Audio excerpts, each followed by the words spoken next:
Good morning leaders. వాళ్ళ యొక్క ఆరోగ్య సమస్యలు ఎలా ఉన్నాయి అనే దాని గురించి మేడం గారి యొక్క మాటల్లోనే విందాం. మార్నింగ్ లీడర్స్, సత్త మేడం చెప్పినట్టు ఈ షార్ప్ వాటర్ ఫిల్టర్ చాలా మంచిదండి. ఎందుకంటే నాకు ఇంతకుముందు ఎప్పుడు ప్రతిరోజు గ్యాస్ ఫామ్ అయ్యేది, 2-3 రోజులకు ఒకసారి గ్యాస్ ఫామ్ అయ్యేది, నడుము నొప్పి వేసేది, ఇక్కడ మెడ నొప్పి వేసేది, హెడ్ వీక్ వచ్చేది.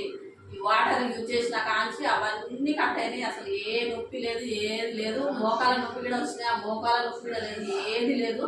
అన్నీ మంచిగా ఉన్నాయి. ఇప్పుడు ఈ వాటర్ తాగడం వల్లనే హెల్త్ చాలా మంచిది. ఇప్పుడు ప్రతి ఒక్కరు కూడా ఈ వాటర్ తాగాలని మనస్ఫూర్తిగా కోరుకుంటున్నాను. Thank you health Kiran sir, thank you sir. చూశారు కదండి, మేడం వాళ్ళు ఇంట్లో యూజ్ చేస్తున్నారు కాబట్టి వాళ్ళ యొక్క ఆరోగ్య సమస్యలు ఏ విధంగా ఉన్నాయి, ఇంతకుముందు మోకాల నొప్పులు, బీపీ, షుగర్ ఇవన్నీ చెప్పారు కదా. ప్రతిదీ కూడా బెస్ట్ రిజల్ట్. ఆరోగ్యమే మహాభాగ్యం అన్నారు. అదేవిధంగా ప్రతి ఒక్కరు ఈ యొక్క వాటర్ ప్యూరిఫైయర్ తీసుకొని ఆరోగ్యంగా ఉండాలని మనస్ఫూర్తిగా కోరుకుంటున్నాను. Thank you.